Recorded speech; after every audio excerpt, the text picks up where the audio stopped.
결혼을 앞둔 신랑 신부가 이제 신혼집에 들어갈 것을 생각하면 큰 기대감이 있겠죠. 그리고 결혼을 하고 이제 자녀를 낳고 살다가 이제 드디어 좀 약간 큰 평수 이제 집으로 이제 장만했습니다. 새 집을 장만했어요. 그러면 그 새 집에 들어가려고 할 때 좀 설레겠죠. 여러분 베트남으로 올 때 설레셨습니까? 설레는 마음으로 그런 기분이겠죠. 그러니까 뭐 이런 거죠. 애굽에서 지금 400년 동안 노예 생활을 했습니다. 그랬던 이스라엘 백성이에요. 400년 이상을 노예 생활을 했던 이스라엘 백성들이었어요. 이들이 이제 400년 이후 애굽에서 드디어 벗어나는 거죠. 이제 자유를 주시는 땅에 이제 이 가나안 땅에 이제 들어가게 될 때, 들어가려고 할 때 이들은 아마 그 땅을 얼마나 들어가고 싶었을까? 아까 얘기했던 그런 거는 뭐 차원이 다르겠죠. 뭐 신혼집에 들어가는 거, 뭐 새 집을 장만해서 들어가는 거, 이 정도하고는 아마 차원이 다른 기대감이었을 것이고. 그런데 이들에게 이제 들려온 소식이 뭐였습니까? 이제 거의 이제 가데스바네 앞까지 갔는데 거의 다 이제 들어가는 건데 12명의 정탐꾼이 와서 그 중에 10명은 뭐라고 그럽니까? 그 땅에 들어갈 수 없다. 그 땅에 들어가면 우리 다 죽는다. 이제 이 소식이 들린 겁니다.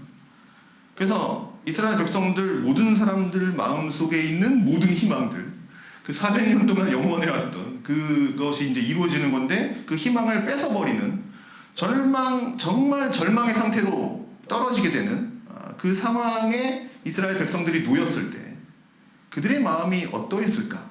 한번 상상해 보는 거죠. 이제 40일을 막 기다린 거잖아요. 40일 동안 정탐하고 왔으니까. 그런데 딱 왔는데 못 들어간다! 이렇게 된 거죠. 얼마나 절망에 빠졌을까? 그러니까 그때 백성들을 추정해 보면 뭐 200만 명, 혹은 300만 명까지도 보기도 하지만 추정하는 분도 있지만 어쨌든 수백만 명의 사람들을 절망에 빠뜨린 사람이 누구였습니까? 고작 10명이었다는 거죠. 고작 10명이 200에서 300만의 사람들을 절망에 빠뜨렸습니다. 자, 이 10명의 정탐꾼들이 뭘 잘못했길래, 그리고 그 잘못으로 인해서 나타난 결과는 뭔가?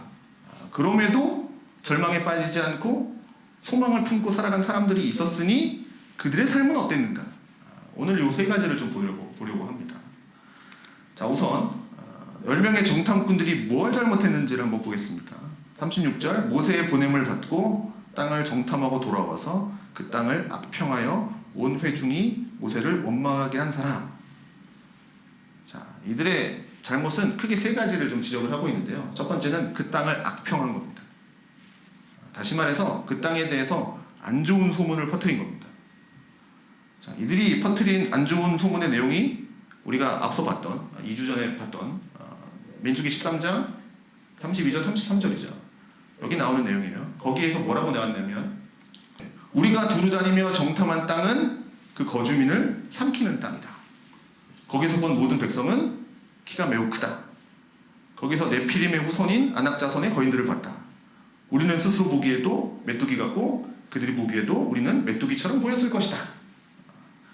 이것이 그들이 했던 그 땅에 대한 악평입니다. 이 10명이 와서 눈으로 직접 보지 못하는 상황이에요. 이제 말로만 듣는 상황입니다. 그 200만 명 이상은. 자, 오늘날 우리들은 내가 가보지 않은 곳이 있다 하더라도 얼마든지 우리가 뭐 구글이나 이런 것들을 뭐 랩이나 아니면 뭐 유튜브나 이런 것들을 통해서 사진 자료, 뭐 영상 자료 굉장히 많잖아요. 그래서 지금 그곳이 현재 상태가 어떤지, 어떤 곳인지 요즘은 뭐 안까지도 다 들어보니까 실내까지도 뭐 주차장까지도 다 보니까 어딘지 다 볼 수 있습니다. 뭐 지역뿐만 아니라. 그러나 이 당시에는 그런 자료 자체가 없죠. 귀로 들어서 알 뿐입니다. 그러니 사람들이 전해주는 소식, 그거 듣고 그 소식을 듣고 그 정보로 판단을 하는 겁니다. 자, 모세도 이 땅을 어떻게 알았습니까? 하나님이 보내시는 가나안 땅에 모세도 들어가 본 적이 없어요. 그러니까 모세도 들었을 뿐입니다. 누구에게서요? 모세도 하나님께 들은 거죠. 그러니까 떨기나무에 불타고 있어요. 떨기나무가 불타고 있을 때 모세가 그때 다가가서 하나님 만나지 않습니까? 그때 하나님께서 모세에게 이스라엘 백성들을 애굽에서 건져낼 거다. 너를 통해서 건져내고 아름답고 광대한 땅, 곧 젖과 꿀이 흐르는 땅으로 내가 너희 백성들을 인도할 거다. 라는 말씀을 하셨으니 그때 떨기나무 때 이스라엘 백성들이 가는 그 땅은 정말 아름답고 광대한 땅, 젖과 꿀이 흐르는 그 땅이 된 거예요. 하나님께서 그렇게 말씀하셨으니까 모세도 본 적이 없어요. 그 땅이 가본 적이 없어요. 하나님이 하신 대로 그냥 말씀대로 그냥 모세는 받아들였을 뿐입니다. 그래서 모세를 비롯한 이스라엘 백성들은 뭡니까? 아, 하나님이 주시겠다라고 약속하신 그 땅은 적과 꿀이 흐르는 땅이야 라고 믿고 그냥 여기까지 온 거예요. 가본 적 없지만. 그런데 드디어 이제 딱 바로 앞에서 12명의 정탐꾼이 말로만 들었던 그 땅을 직접 이제는 눈으로 보고 듣고 온 겁니다. 눈으로 보고 온 겁니다. 눈으로 보고 온 그들이 백성들 앞에서 보고한 내용이에요. 말로만 듣던 것이 아니라 이제는 직접 본 겁니다. 그런데 갈렙과 이 여호수아를 제외한 나머지 10사람이 뭐라 그랬냐면 그 땅은 거주민을 삼키는 땅이다. 여기 삼킨다라는 말, 그러니까 삼켜버린 거죠. 완전히 없애버리는.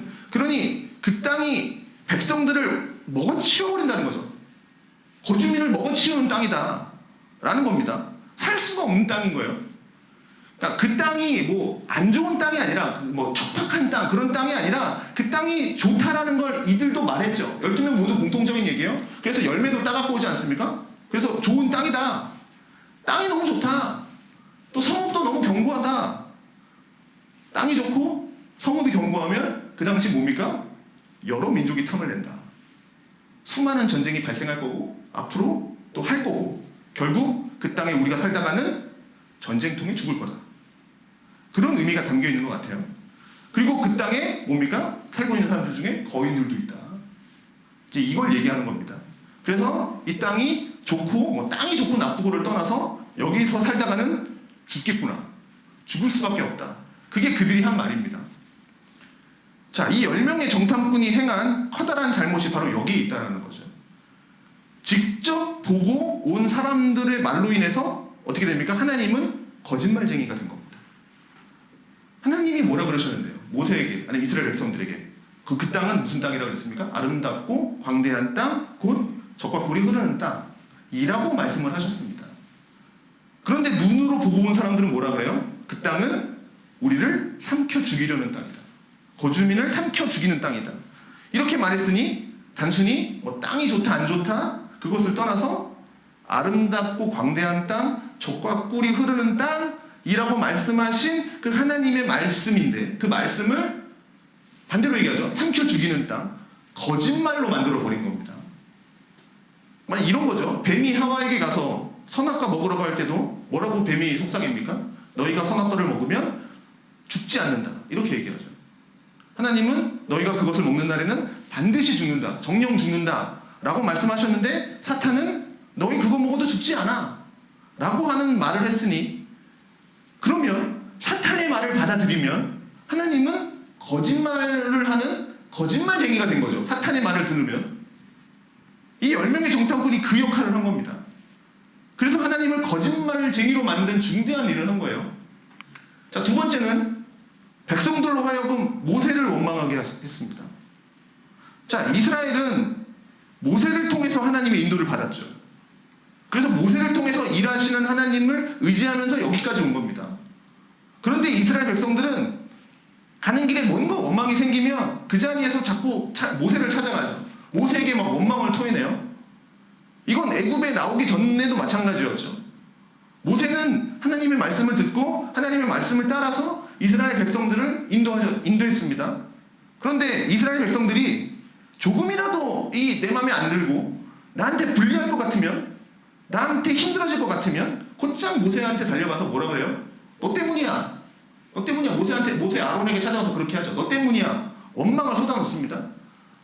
자, 모세를 세우신 이유가 뭡니까? 하나님께서 모세를 통해서 이스라엘 백성들을 다스려가는 그 질서를 세운 건데 모세를 향해서 원망한다 라는 건 뭡니까? 곧 하나님이 세우신 이 질서를 받아들이지 않겠다라는 겁니다.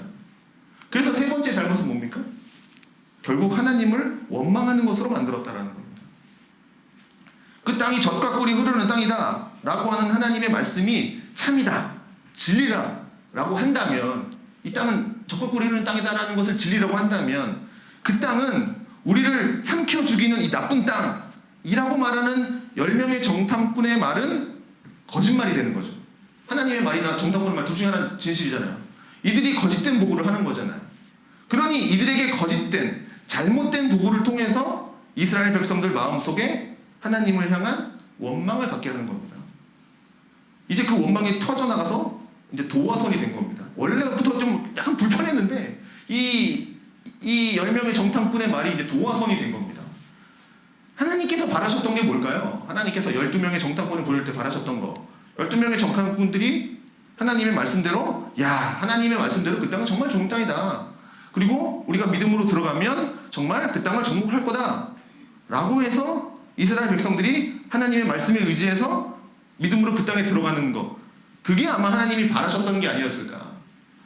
그런데 이들이 그렇게 나쁜 소식을 퍼뜨리고 소문을 퍼뜨리면서 악평하면서 이스라엘 백성들로 하여금 결국에는 하나님을 원망하게 했으니 하나님과의 원망이 되니까 하나님과의 관계가 깨져버리고 하나님을 무시하고 멸시하는 악한 결과를 낳게 되었죠. 그래서 이스라엘 백성들이 어떻게 합니까? 이 얘기를 듣고 밤새도록 통곡하죠. 밤새도록 통곡하고 하나님을 향해 원망하고 결국에는 애굽으로 돌아가자 라고 하는 무모한 시도까지 하게 됩니다. 결국 이 10명의 정탐꾼이 전한 말로 인해서 하나님을 거짓말쟁이로 만들고 온 백성으로 하여금 원망의 구렁텅이에 빠지게 만들고 하나님을 향한 결국은 반역의 길로 들어서게 만들었어요. 200만 명이 이상이나 되는 사람들이 10명에 의해서 움직인 겁니다. 자, 그래서 여기서 우리는 이걸 좀 생각해 볼 수가 있죠. 그래서 리더의 역할이 참 중요하다. 여기 12명의 정탐꾼은 그냥 아무나 선별해서 데리고 간 사람들 아니지 않습니까? 정탐한 사람들 아니잖아요. 각 지파에 한 명씩 지도자급의 사람들이 간 겁니다. 리더들이었습니다. 그런데 리더가, 특히 영적인 리더가 이렇게 부정적인 소문을 터뜨리고 하나님의 말씀을 이렇게 거짓말처럼 만드는 악평을 쏟아내면 이 연약한 사람들은 이 리더의 말에 휩쓸리면서 하나님의 뜻을 발견하지 못하고 원망, 불평, 절망으로 떨어져 버렸다는 사실입니다. 그래서 이 갈렙과 이 여호수아는 분명히 하나님의 뜻을 믿고 신뢰했고 그렇게 요동하는 이스라엘을 향해서 뭐라고 얘기합니까? 아니다.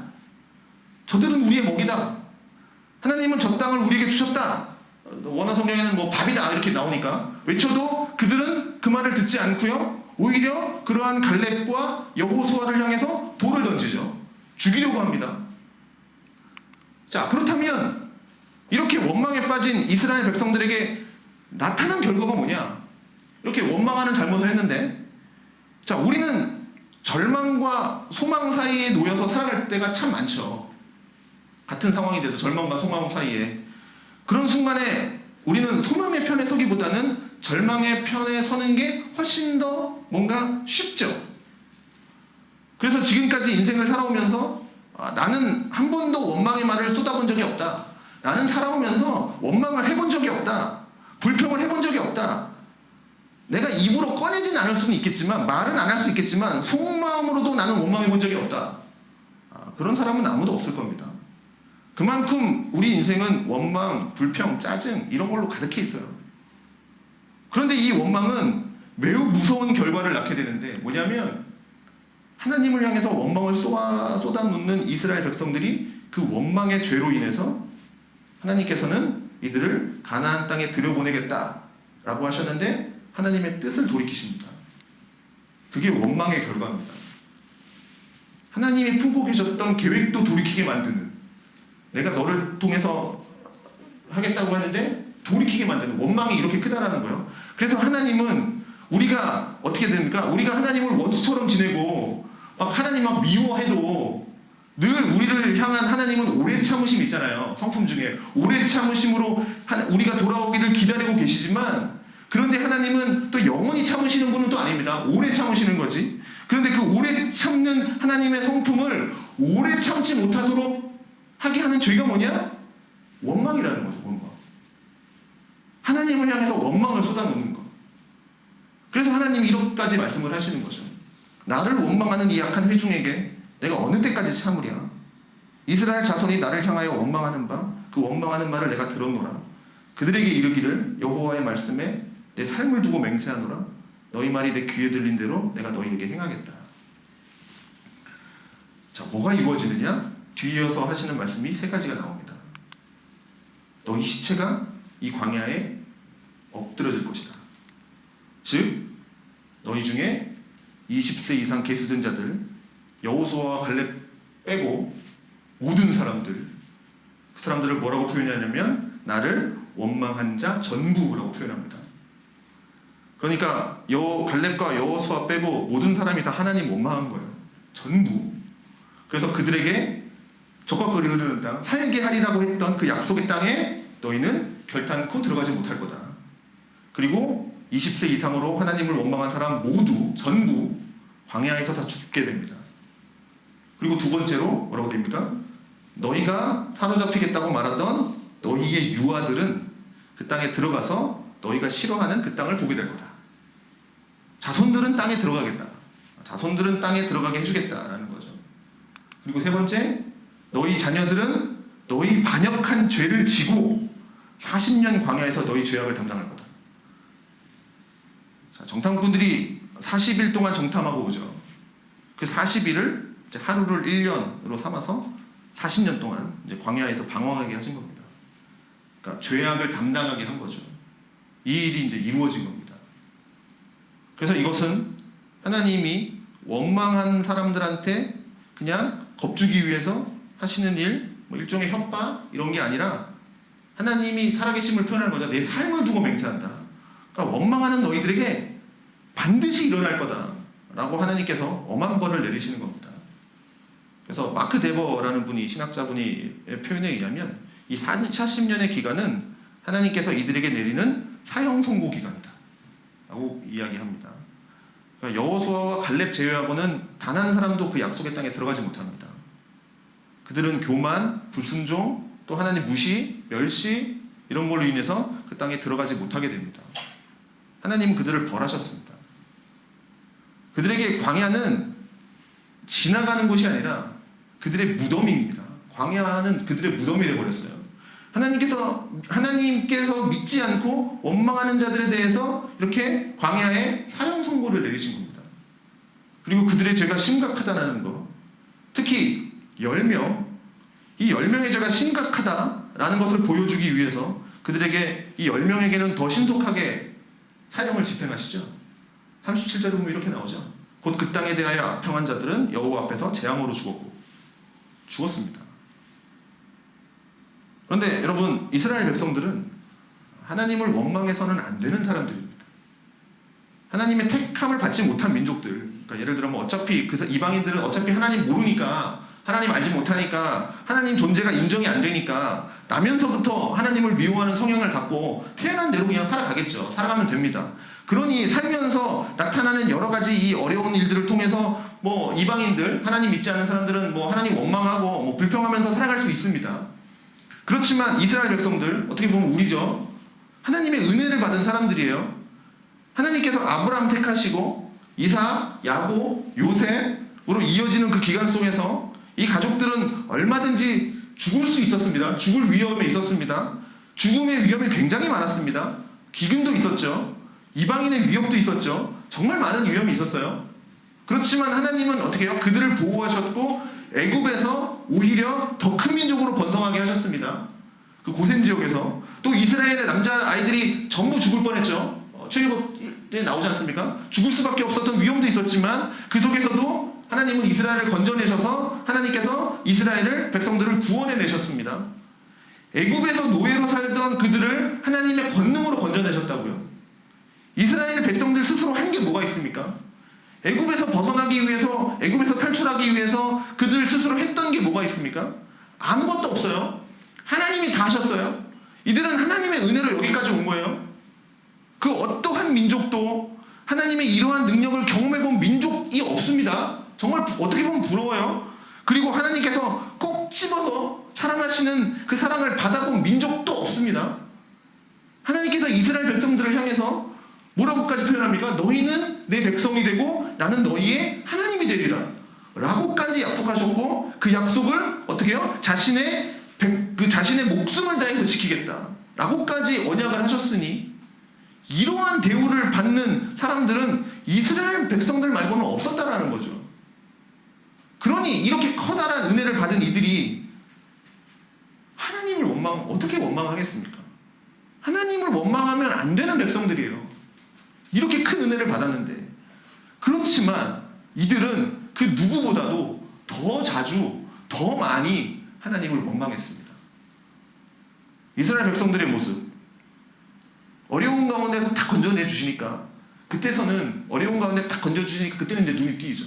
아, 하나님이 정말 계시는군요. 하나님이 정말 나를 사랑해 주시는군요. 하나님 잘 섬기겠습니다. 그러다가 좀 이제 살만하니까 자기 뜻대로 안 되면, 에이, 하나님 어디 있어? 하나님 없어. 하나님은 안 믿어. 이런 식으로 협박하고 원망하고 불평하는 거예요. 그런데 이게 정말 단순한 것 같지만, 어린아이의 모습 같지만, 어린아이한테만 나타나는 모습 같지만 성인인 우리에게도 있다라는 거죠.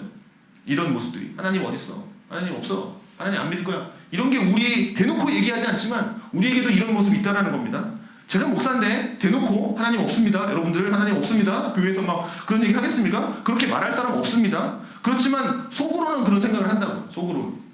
하나님 계시다면 이렇게 하는 거 맞아? 한다고요. 하나님 계시면 하나님이 나한테 이렇게 대우해 주는 거 맞아? 사랑의 하나님이라며. 꼭 이거 뒤에 붙이잖아요. 하나님 나 안 믿을 거야. 하나님 계시면 하나님 알아서 해보십시오. 그래서 내 마음 좀 돌이켜 주십시오. 이런 원망하는 모습들 속으로 있다라는 거죠. 그러니 우리 중 누구도 온전한 사람은 없습니다. 완벽한 사람 없어요. 그러니까 살면서 실수도 하죠. 실수하니까 어떻게 돼요? 예상치 못한 결과들이 나오겠죠. 발생하고 그로 인해서 피해 생기고, 그렇게 되면서 또 원망할 수 있어요. 아, 내가 왜 그랬을까? 내가 왜 그때 그런 결정했을까? 하나님 왜 나를 이 자리로 가도록 그냥 내버려뒀을까? 원망할 수 있어요. 그리고 앞으로 무슨 일이 일어날지 모르니까 염려하죠. 염려하면서 걱정할 수도 있죠. 두려움으로 살아갈 수도 있죠. 그렇지만 여러분, 이걸 꼭 기억해 주십시오. 어떠한 상황에서도 하나님을 원망해서는 안 된다는 겁니다. 원망할 때 우리가 자주 하는 말이 있죠. 왜 나한테만? 이런 말 되게, 왜 나한테? 왜 나한테만? 이런 거 자주 하는 말이죠. 보통 원망 이렇게 하지 않습니까? 왜 나한테만? 왜 나는 이렇게 재수가 없을까? 왜 나는 이렇게 해도 되는 일이 안 될까? 왜 저 사람은 잘 되는데 왜 나는 열심히 해보려고 하는데 왜 나는 안 될까? 항상 원망하다 보면 이렇게 되죠. 다른 사람의 인생은 매우 좋아 보이죠. 다른 집은 다 평안해 보여요. 다 좋아 보여요. 근데 나만 좀 부당하게 내 인생만 안 되는 것 같아요. 우리가 경품 추천을 봐도 알지 않습니까? 저 사람은 작년에도 탔는데 올해도 또 타네? 뭐 이런 거. 나는 10년째 못하고 있는데. 그렇지만 그게 그 사람만의 생각이 아니라 모든 사람의 생각이라고요. 이런 생각들은. 이스라엘 백성들이 200만 명이나 되는데 200만 명 모두가 각자 그 생각을 다 하고 있었다는 거예요. 왜 내 인생은 이렇게 되는 게 하나도 없을까? 왜 나만 이렇게 불행한 걸까? 난 왜 이렇게 운이 없을까? 왜 하나님은 나만 이렇게 미워하는 걸까? 그래서 박영선 목사님이 이런 말씀을 하시더라고요. 우리 그리스도인들이 하는 원망은 다 하나님한테 하는 원망이다. 그래서 혼잣말이라도 뭐 이런 거 있잖아요. 이 나라가 왜 이 모양이냐 라고 말한다면 누구 들으라고 하는 말입니까? 하나님 들으라고 하는 말이에요. 그잖아요. 이 나라가 왜 이 모양이냐? 우리 교회 왜 이 모양이냐? 하나님 들으라고 하는 말입니다. 우리 집 왜 이 모양입니까? 라는 혼잣말로 혼자 속으로 생각한다 하더라도 누구 들으라고 하는 말입니까? 하나님 들으라고 하는 말입니다. 혼자 생각한다 해도. 하나님 정말 이 땅으로 일하실 겁니까? 하나님이 향해서 이렇게 말한다는 겁니다. 이스라엘 백성들이 블레셋이랑 싸움할 때 벗게 들고 가죠. 벗게 들고 갑니다. 그러면 자신들이 이렇게 이길 줄 알고. 그런데 뭡니까? 자신들이 하나님 제대로 섬기지도 않았죠. 제대로 사용하지도 않았죠. 하나님 믿지 못하니까 나타난 결과인데, 결국은 진 건데, 그들이 하는 말은 뭡니까? 아니, 벗게까지 들고 갔는데 어떻게 빼앗기고 어떻게 우리가 저들에게 진 겁니까? 하나님 이런 식으로 일할 겁니까? 이렇게 원망한다는 거예요. 그래서 어떤 사람은 이 원망의 말로 쏟아내서 옆에 있는 사람들이, 어떤 사람들은 그냥 말로 막 쏟아내는 사람들 있잖아요. 원망의 말을 막 쏟아내서 야, 저 사람은 진짜 원망과 불평이 대단하구나, 다 들리게 알게 하는 사람도 있지만 아마 많은 사람들은 그렇게 들리게 안 하고 속으로 삭히는 경우가 많을 겁니다. 그러면 옆에 있는 사람들은 모를 수 있겠죠. 겉으로 웃고 있고 겉으로는 막 하나님이 하실 겁니다. 하나님이 하실 거예요. 겉으로는 하나님의 일하심을 기다려야지 라고 말하고 있어도 속으로는 하나님을 향한 원망으로 불타고 있을 때 다른 사람은 몰라도 하나님은 아신다는 거예요. 그 속마음을. 그래서 아까 27절에 말했던 말씀이 그 말씀이거든요. 나를 원망하는 이 악한 회중에게 내가 어느 때까지 참겠느냐. 그들이 나를 향하여 원망하는 바 그 원망하는 말을 내가 들었다. 이게 이 말인 겁니다. 뭐 대놓고 하기도 하겠지만 속으로도 하겠죠. 우리 한 사람 한 사람이 속으로 쏟아내는 그 원망의 말, 지금 하나님이 다 듣고 있다라는 거예요. 하나님이 괜히 따라왔네. 뭐 그런 거 있잖아요. 좋은 일 있을 줄 알았는데. 막. 하나님은 이스라엘 백성들에게 정말 좋은 거 많이 해주셨거든요. 우리 알잖아요. 그런데 그들은 그거를 볼 눈이 없어요. 지금 눈이 멀어버렸습니다. 그래서 하나님께서 주신 그 수많은 선물을 보면서도 거기에 만족하지 못하고 나한테 왜 이렇게 없을까? 나한테는 왜 이렇게 이게 모자랄까? 항상 거기에만 관심이 있는 거죠. 그러니 불평과 원망만 쏟아내는 겁니다. 다른 사람에게 있는 게 왜 나한테 없을까? 그러나 우리는 원망하면 안 됩니다. 우리가 원망하면 안 되는 중요한 이유가 뭐냐? 내가 원망을 품게 되면 어떻게 돼요? 마음이 딱딱하게 굳어집니다. 하나님을 향해서 마음이 굳어지면 어떻게 돼요? 기도 안 됩니다. 그리고 말씀 안 들려요. 예배 자리에 나와는 있겠죠. 나와 있기는 해도 하나도 들어오는 말씀이 없어요. 마음이 굳어 있으니까. 그것의 뿌리를 내가 성경 말씀이 잘 안 들리지? 물론 설교자가 칼을 열심히 갈아야겠죠. 설교 배울 때 이런 거 많이 하잖아요. 설교자들 자기는 칼 열심히 안 갈아놓고 둥떡한 망치로 은혜 받아 이씨 왜 안 받아 이런다고 자기 칼 안 갈아놓고 그래서 망치로 막 둔탁한 망치로 때린다고 안 받으면 니네 책임이야 막 이러면서 그런다고 그래서 설교자들은 칼을 날카롭게 갈아서 찔러야 된다고 막 이렇게 얘기하는데 자 그거는 뭐 기본이고 내가 은혜를 못 받는 거에 한번 뿌리를 찾아보면 하나님을 향한 원망, 불평이 속에 있는 겁니다. 정말 근원적으로 찾아 내려가 보면 그래서 원망하면 안 됩니다. 자 마지막으로 그럼에도 소망을 품고 살았던 사람들이 있다는 거죠. 38절에 그 땅을 정탐하러 갔던 사람들 중에서 오직 눈의 아들 여호수아와 여분네의 아들 갈렙은 생존하니라. 자 나머지 사람들은 다 20세 이상으로 40년 안에 이제 다 죽었는데 여호수아와 갈렙 두 사람만 삽니다. 이들은 광야에서 이제 40년이라는 세월을 보내면서 죽지 않습니다. 자, 여호수아는 어떻게 됩니까? 이제 40년 후에 모세가 죽고 난 다음에 이제 이스라엘 백성들을 인도해 가는 새로운 지도자로 세워지죠. 그래서 가나안 정복 전쟁을 하는 여호수아서의 아주 중요한 역적인 지도자가 되고 갈렙은 어떻게 됩니까? 가나안 정복 전쟁에서 이제 후배들을 이끌어서 앞서 나가는 그런 믿음의 선배가 됩니다. 자, 이제 여기서 우리가 생각할 건 이겁니다. 여기까지 해피엔딩이죠. 갈렙과 여호수아가 소망을 품었죠. 10명은 다 죽었고 그래서 이들이 품은 소망이 바로 즉시 이루어졌습니까? 오늘 이 가데스 바네아에서 10명의 정탐꾼은 악평을 쏟아내고 이 두 사람은 그들과 다르게 믿음의 말을 하잖아요. 저들은 우리의 밥이다 라고 외치고 있을 때 그 땅에 들어갈 거다 라고 하는 믿음과 소망은 그날 그 즉시 이루어졌습니까? 여호수아와 갈렙의 소망이 그날 즉시 이루어졌습니까? 아니죠. 안 이루어졌어요. 이게 중요한 포인트입니다. 소망을 품고 여호수아와 갈렙은 소망을 품고 하나님을 믿고 그렇게 살아간다 해도 그 즉시 우리의 소망이 현실로 이루어지는 게 아니라는 겁니다. 이게 참 안타깝죠. 갈렙과 여호수아의 입장에서 생각해보면 얼마나 우울할까요? 여호수아 갈렙의 입장에서 보면 다음날 바로 들어갈 수 있는데 다음날 바로 들어갈 수 있는 텐데 저 수많은 사람들이 원망하다 보니까 이게 40년이 뒤로 처진 거예요. 여호수아 갈렙 입장에서 열받지 않습니까? 그래서 이들이 그 약속의 땅에 들어가는 시간이 40년이 연장이 됐다고요. 그들도 똑같이 광야에서 방황한 거예요. 여호수아와 갈렙은 뭐 해피엔딩입니까? 40년 동안 광야에서 살았어요. 여호수아와 갈렙도 이 사람들이랑. 그러면 저들은 우리의 밥이야 라고 외쳤는데 하나님이 너희들 안 되겠어 40년 동안 방황해야 돼 이렇게 말씀하시면 그리고 실제로 40년 동안 그렇게 살아갈 때 내가 여호수아라면 제가 갈렙이라면 저놈들 때문에 원망 안 되겠습니까? 막 열받지 않겠습니까? 저 인간들 때문에 저들 우리 밥인데 그때 갔으면 가는 건데, 아, 저 10명 때문에, 아, 저 수많은 인간들 때문에, 아, 이 나까지 개고생하네. 안 될까요? 아, 저 같으면 들었을 것 같아요. 그러나 여호수아와 갈렙이 성경 어디에 봐도 원망하는 흔적은 없죠. 그들도 동일하게 그 백성들과 40년 동안 광야에서 똑같은 고난의 길 걷고요. 하나님의 심판 받으면서 살아간다라는 거죠. 불평하지 않고, 원망하지 않고, 믿음으로 받아들였다라는 거죠. 왜 그랬을까? 어떻게 해서 그럴 수 있을까? 저 같으면 나라도 들어갈래요. 너네 40년 후에 와라. 나 먼저 가 있을게. 아, 그러지 않았을까? 잔꾀를 부리지 않았을까요? 아, 저는 그랬을 것 같은데. 뭐냐면 그들은 여전히 소망을 품고 있었기 때문이라는 겁니다.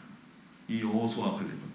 갈렙이 품고 있었던 소망, 이걸 45년 동안 품고 있었던 거죠. 45년 후에 갈렙의 고백을 통해서 잘 나타나죠. 여호수아 14장 10절 12절이죠. 이제 보소서 여호와께서 이 말씀을 모세에게 이르신 때로부터 이스라엘이 광야에서 나온 이 45년 동안을 여호와께서 말씀하신 대로 나를 생존하게 하셨나이다. 오늘 내가 85세로 돼 모세가 나를 보내던 날과 같이 오늘도 내가 여전히 강건하니 내 힘이 그때나 지금이나 같아서 싸움이나 출입에 감당할 수 있으니 그날에 여호와께서 말씀하신 이 산지를 내게 주소서. 당신도 그날에 들으셨거니와 그곳에는 아낙 사람이 있고 그 성읍들은 크고 견고할지라도 여호와께서 나와 함께 하시면 내가 여호와께서 말씀하신 대로 그들을 쫓아내리이다. 자, 45년 지났습니다. 45년. 40년 동안 광야 생활 보내고 지금 5년간 가나안 정복 전쟁이 있었던 거예요. 그래서 갈렙의 나이가 85세가 됐습니다. 그러니까 정탐꾼으로 갔던 때는 이제 40세에 간 거죠. 우리 중에 85세 안 계시잖아요. 우리 중에 아무도 없습니다. 그럼 여기 모인 우리들보다도 가장 나이가 많은 갈렙입니다. 그런데 그가 요구하는 게 이 산지를 내게 주소서입니다.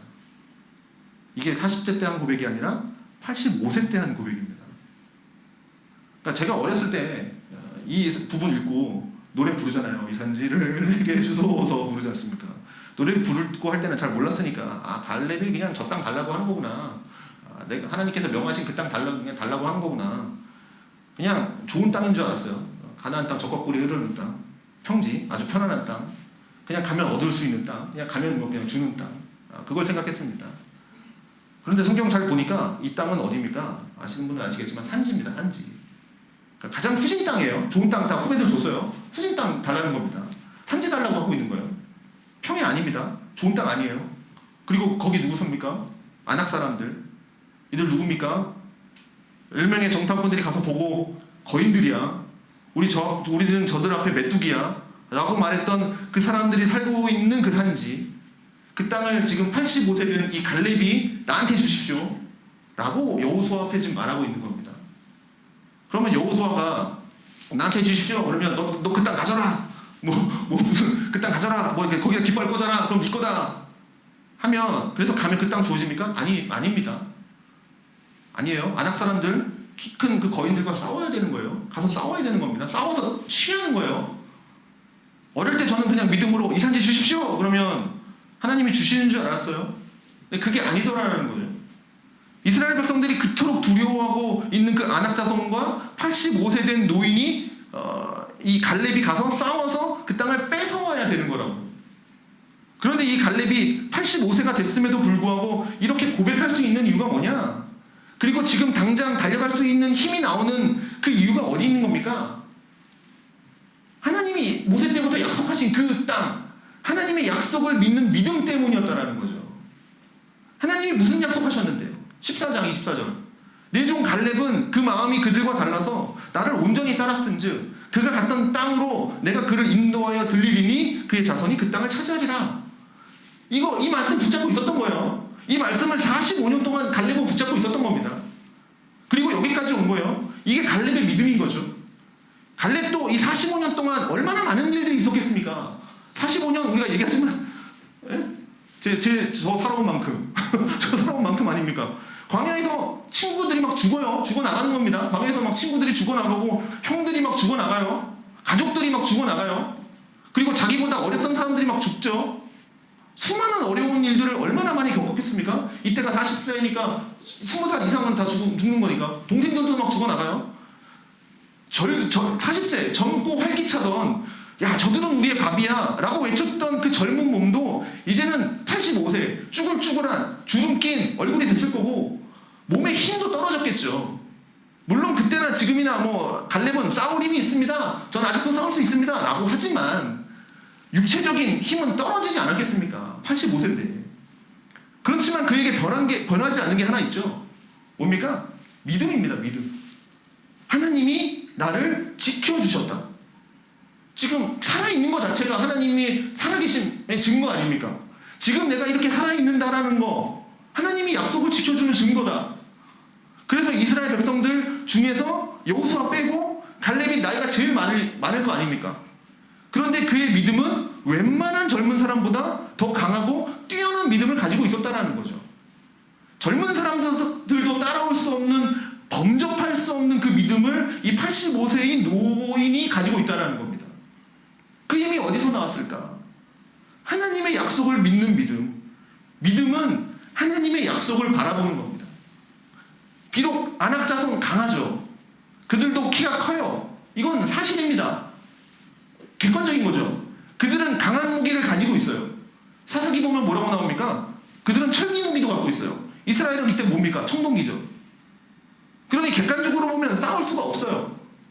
그래서 눈에 보이는 환경 정말 열악합니다. 그래서 외적으로 보면 정말 메뚜기가 맞아요. 그렇지만 이 안악자손들은 하나님이 없습니다.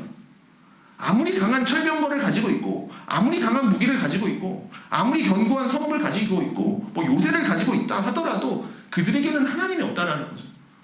그러나 갈렙에게는 하나님이 계십니다. 그 차이. 모든 것을 창조하시고 통치하여 가시는 거룩한 하나님이 나와 함께 하신다. 그래서 하나님이 말씀하신 그 땅을 반드시 이루신다. 그러면 무엇이 문제겠습니까? 우리 눈에 보이는 건 다 안 좋아 보여요. 저들이 더 커 보이고 저들이 더 세 보여요. 눈에 보이는 건 그래요. 그러나 믿음은요, 뭡니까? 보이지 않는 것을 믿는 거지 않습니까? 즉 보이지 않는 하나님의 약속을 믿는 게 믿음 아닙니까? 그래서 히브리서에 뭐라고 얘기합니까? 바랄 수 없는 중에 바라는 거. 이게 믿음이에요. 히브리서 11장에 보면 믿음의 사람들, 그 믿음장이라고 하는 그 11장, 히브리서 11장, 믿음의 사람들 쭉 나오죠. 뭐 아벨, 에녹, 노아, 뭐 아브라함, 모세 줄줄이 나옵니다. 그 믿음의 사람들의 공통점이 뭡니까? 그들은요, 그들이 살아가는 현실 속에서 하나님의 성취를 보지 못했던 사람들입니다. 그러니까 그때 하나님의 약속이 이루어지지 않았어요. 아브라함도 그랬잖아요. 내가 너 땅을 주겠다. 또 가나안 땅 주겠다. 그러니까 그 땅을 주겠다. 가라. 했는데 아브라함은 그 땅을 받지 못해요. 모세도 마찬가지예요. 그 땅에 가라. 그렇지만 모세는 그 땅에 못 들어갑니다. 그러니 믿음의 사람들은 하나님이 주신 약속을 붙들고 가는 사람들이지만, 그렇게 살아가는 사람들이지만, 그들이 살아서 숨쉬고 있는 이 현실의 삶에는 그 약속의 성취를 못 받았다고요. 보지 못했어요. 그렇지만 그들은 믿음을 포기하지 않았습니다. 바라는 것들의 실상이요, 보이지 않는 것들의 증거인 이 믿음으로 끝까지 약속을 붙들고 나아갔던 사람들이에요. 그렇게 살아가다 보면 현실 앞에 놓이게 되면서 현실이 던져지는 그 반대에 직면하게 되죠. 그리고 나그네의 삶을 살 수밖에 없습니다. 그렇게 되면 자신의 믿음의 정체성을 지키기 위해서 그 현실과 싸울 수밖에 없어요. 이것이 소망을 품고 살아가는 사람들의 삶의 비밀인 겁니다. 전 우리 모두가 이런 소망으로 사는 사람들이 되기를 바랍니다. 자, 말씀을 맺을게요. 우리 인생을 살아가다 보면 어려운 일 반드시 생깁니다. 그러면 이 일 왜 생겼을까? 생각해보면 둘 중 하나겠죠. 나 때문에 그랬거나 아니면 하나님 때문에 이렇게 됐거나 둘 중에 하나겠죠. 그럼 나 때문이라고 한번 생각해 봅시다. 내가 뭔 잘못했어요? 내가 뭔가 실수를 했어요? 그래서 이제 내 때문에 이제 잘못된 결과가 나왔어요. 그것 때문에 내가 피해를 보고 있어요. 그러면 누구 원망할 겁니까? 내가 잘못했는데 하나님 원망할 겁니까? 그러니 하나님 원망할 이유가 없죠. 나 때문에 그런 일이 일어났다면. 그런데 하나님 때문에 내 일이 이렇게 됐다, 하나님 때문에 내 삶이 이렇게 됐다 라고 생각한다면, 그러면 하나님 원망할 겁니까? 제가 하나님 원망했던 때가 있어요. 30살 때 내가 교회만 안 다녔어도 그 생각을 했었어요. 교회만 안 다녔어도 내가 지금 여기서 이러고 있지 않았을 텐데 라는 생각했어요. 여기 그랬어요. 내가 교회에서 방학 때 교회에서만 안 살았어도 그런 생각에서 알바를 조금이라도 해서 내가 이런 생각을 했던 적이 있어요. 그것 때문에 지금 여기까지 왔겠지만 하나님 원망하실 겁니까? 하나님 때문에 이렇게 됐다는. 그러나 하나님 원망할 수 없습니다. 왜냐하면 사실 이 모든 일은 내가 결정하고 판단하고 내가 생각하고 내일이라고 하더라도 사실 모든 일은 뭡니까?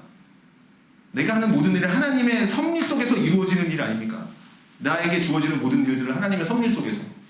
우린 그걸 믿는 사람 아닙니까? 그러면 모든 일은 다 하나님이 이루어 가시는 거 아닙니까? 결국엔 선한 일로 이끄실 것이고. 그렇다고 한다면 지금 내가 힘들고 어려운 일이 생기고 내가 감당할 수 없는 어려운 일이 생긴다고 하는 것이 하나님이 나를 그 자리로 몰아넣었다라면 하나님이 나한테 야, 너 고통 좀 받아봐라. 너 한번 괴로움 당해봐라. 너 내 말 안 들었지. 너 어디 쓴맛 좀 봐라. 이러면서 우리를 그 자리로 하나님이 못된 하나님 막 그렇게 집어넣으시고 막 창끝으로 꼬챙이로 막 찌르면서 너 당해봐라 당해봐라 이러시는 하나님은 아니라는 거죠. 하나님은 그런 분은 아니라는 거죠. 설령 우리가 그런 자리에 놓여 있다고 한다면 하나님은 그 자리를 통해서 그런 것들을 하나님의 창조의 조각들로 만드셔서 통해서 우리를 더 좋은 사람 되게 하시기 위해서 우리를 다듬어가는 과정입니다. 그래서 우리가 얼마나 뭐가 나 있습니까? 여러분 우리 마음에 다 뭐가 나 있잖아요. 각이 다 져 있잖아요. 그걸 하나씩 깎아낸다고 생각해 보십시오. 그러면 각져 있는 것도 이게 한 번에 뭐가 튀어나온 것도 한 번에 또 안 깎이니까 수백 번 수천 번을 갈아야 둥글둥글해지는 거 아닙니까? 우리의 각져 있는 그 인생을 하나님이 다듬어 가시는데 때로는 이 다듬어 갈 때 살이 트고 때로는 뼈가 깎이고 때로는 마음이 찢어지고 하는 일들이 얼마나 많겠습니까? 그렇게 다듬어 가면서 우리를 둥글둥글하게 하나님을 잘 섬기는 사람으로 만들어가는 과정이라는 거죠. 이 모든 일들이 나에게 있는 모든 일들이 그런 하나님의 큰 그림을 내가 본다면 믿음으로 바라본다면 하나님 원망할 수 있겠습니까? 오히려 감사의 제목인 거죠. 나를 이렇게 만들어 가시니까. 우린 분명 절망과 소망 사이에 서게 될 겁니다. 그리고 어떤 분은 지금도 그런 자리에 있을지 모르겠네요. 그때 내가 하나님을 정말로 잘 믿고 있다면 하나님의 선하심을 생각해 보십시오. 지난 날들 속에서 나를 버리지 않고 오늘까지 나를 인도해 오신 그 하나님이 계속해서 나를 인도해 가실 거다 라고 하는 굳건한 믿음을 가지십시오. 하나님이 오늘도 나를 도우실 겁니다. 그래서 오늘 이 시간을 통해서 하나님은 나를 더 좋은 사람으로 만들고 가고 계신 겁니다. 소망을 품고 믿음으로 살아가는 것은 홀로 서는 삶과도 같습니다. 갈렙과 여호수아가 이 10명의 정탐꾼과 싸웠으니 10대 2잖아요. 그런데 이거를 좀 확대해 보면 10명의 정탐꾼의 말을 들었던 모든 이스라엘 백성들이 지금 원망을 품는 거 아닙니까? 200만 명이라고 하면 200만 명이 지금 10명으로 인해서 절망에 빠졌으니 199만 9,996명 외에 4명이 싸우는 거 아닙니까? 4명 대 199만 명 싸우는 거 아닙니까? 모세와 아론 포함해서 4명. 그러면 199만 9,996 대 4의 싸움인 거죠. 내가 믿음으로 서려고 하니까 칭찬이 오는 게 아니라 돌이 날라온다. 그런데 그 돌을 누가 던집니까 지금? 이방 민족들이 던집니까? 불신자들이 던졌습니까? 아니거든요. 같은 이스라엘 민족들이 던지는 겁니다. 즉 같은 공동체 안에서 내가 믿음으로 살아보려고 하니까 같은 믿음의 형제들이 돌을 던지고 있다. 이거 어려운 싸움입니다. 차라리 세상에서 불신자들이 돌을 던지면 내가 기꺼이 맞겠지만 우리 형제들이 던지고 있어요. 우리 교회 안에서, 우리 공동체 안에서. 그럼에도 믿음을 지키는 거예요. 그리고 그들을 원망하지 않아요. 스데반이 돌을 맞을 때 뭐라 그랬습니까? 저들의 죄를 용서해 주십시오. 추후의 원망도 없습니다. 오히려 사랑이 있는 거죠. 그것이 소망을 품고 사는 사람들의 다른 점입니다. 소망을 알고 있다면 아직 그 소망을 모르는 사람들을 위해서 대신 기도해 줄 수 있고 울어줄 수 있는 그런 마음이 있었다는 거죠. 그러니 여러분 갈렙이 이렇게 살아갈 수 있었던 비결이 뭡니까? 지난주에 봤죠? 뭐라고 나왔습니까? 갈렙은 그 마음이 달랐다라고 했죠. 그 마음이 달랐다. 근데 그 마음이 우리가 아는 레브가 아니라 뭐라고 했습니까? 루아흐, 영이 달랐다 그랬지 않습니까? 그건 그냥 마음가짐이 다른 게 아니라 성령의 인도함을 받는 거였다는 거죠. 그러니 우리가 절망에 빠질 수밖에 없는 그 상황에 놓여 있을 때 원망하지 않고 소망을 품고 믿음으로 살아갈 수 있는 것은 하나님의 성령의 인도하심을 받아야 가능한 일이라고요. 그러기 위해서는 하나님 말씀 앞에 가까이 다가가야 됩니다. 갈렙과 여호수아도 하나님이 주신 말씀을 붙드는 믿음이 있었습니다. 이미 모세를 통해서 주신 말씀에 대한 믿음이 있었고요. 그리고 그 믿음 굳게 붙들고 그 땅을 정탐하러 가서 진짜 눈으로 봤더니 정말 그 땅은 하나님이 약속하신 젖과 꿀이 흐르는 땅이었던 거예요. 그 땅을 보고 믿음이 생겼다기보다, 땅을 봤더니 믿음이 생겼다기보다 이미 말씀에 대한 믿음이 있었기 때문에 그 땅을 보면서 변함없는 확신을 가질 수 있었던 거죠. 그래서 말씀이 중요한 겁니다. 나머지 10명의 적탐꾼들은 그들도 말씀을 듣긴 들었겠죠. 그렇지만 건성으로 듣다 보니까 그들이 두 눈으로 본 사실에 그냥 거기에 빠져버려가지고 하나님 말씀을 거짓으로 만들고 자기들의 주장을 내세운 겁니다. 이 차이가 있는 거예요. 그래서 우리는 하나님 말씀 앞에 굳건히 서야 됩니다. 여러분, 갈렙과 여호수아가 40년을 뺑뺑이 돌았어요. 우리도 가끔 그럴 때 생각할 때가 있지 않습니까? 내가 이 일만 안 겪었어도 좀 더 빨리 됐을 텐데, 그러면서 1년 늦춰지고 막 2년 늦춰지고 이럴 때 있지 않습니까? 그때 그 일만 안 겪었어도 우리는 자꾸 빨리빨리 하고 싶어하고 빨리빨리 하고 빨리빨리 성공하는 걸, 더 높은 곳으로 올라가는 걸 세상은 성공이라고 얘기합니다. 빨리빨리 승진하고 빨리빨리 높아지고 돈 많이 벌고 해야 성공이라고 생각하잖아요. 그런데 우리가 이렇게 늦춰질 때도 있다는 겁니다. 여호수아와 갈렙처럼 때로는 하나님이 막으시는 것 같을 때도 있습니다. 이렇게 가고 싶은데 안 돼. 그러니까 또 1년 늦춰지고 또 1년 늦춰지고. 여호수아와 갈렙은 자그마치 40년. 그런데 여기서 우리는 원망하면 안 됩니다. 물론 이 설교 듣고 저도 그렇고 여러분들도 그렇고 나 이 설교 들었으니까 앞으로 이제 원망하지 말아야지, 원망 안 해야지, 단 한 번도 원망하지 않을 겁니다. 그럴 수 없어요. 원망할 수밖에 없어요. 그러나 여기 나오는 이스라엘 백성들처럼 하나님을 향한 악을 가지고 불순한 가지고 대놓고 원망하는 그런 게 아니라 때로는 원망할 수 있지만 곧바로 돌이켜서 하나님의 뜻이 무엇입니까? 성질이 급하면 막 불처럼 화를 내지만, 그렇지만 또 잠깐 마음 추스리다 보면 또 진정되잖아요. 그러면서 하나님의 뜻이 또 무엇입니까? 나의 길을 이렇게 또 늦추시고 또 1년 늦추시는 이유가 뭡니까? 또 나의 삶을 이렇게 또 늦춰가시는 이유가 뭡니까? 그런 것들을 물어가다 보면 결국은 하나님이 우리에게 가장 좋은 때, 하나님이 정말 우리에게 가장 좋은 타이밍 때, 가장 완벽한 때 하나님이 주시고자 하는 것을 주시기 위해서 그렇게 우리를 돌리고 계시다라는 것을 우리가 깨닫게 될 겁니다. 그러니 지금도 하나님은 일하는 중입니다. 하나님 그따위로 하실 겁니까? 우린 그렇게 말하지만 하나님은 지금 우리가 일하고 계신다고요. 그 하나님을 신뢰하십시오. 그 하나님 바라보십시오. 그래서 절망에 빠지지 말고 소망 붙들고 끝까지 믿음으로 하나님의 약속을 바라보는 우리 모두의 삶이 되기를 주님의 이름으로 축원드립니다.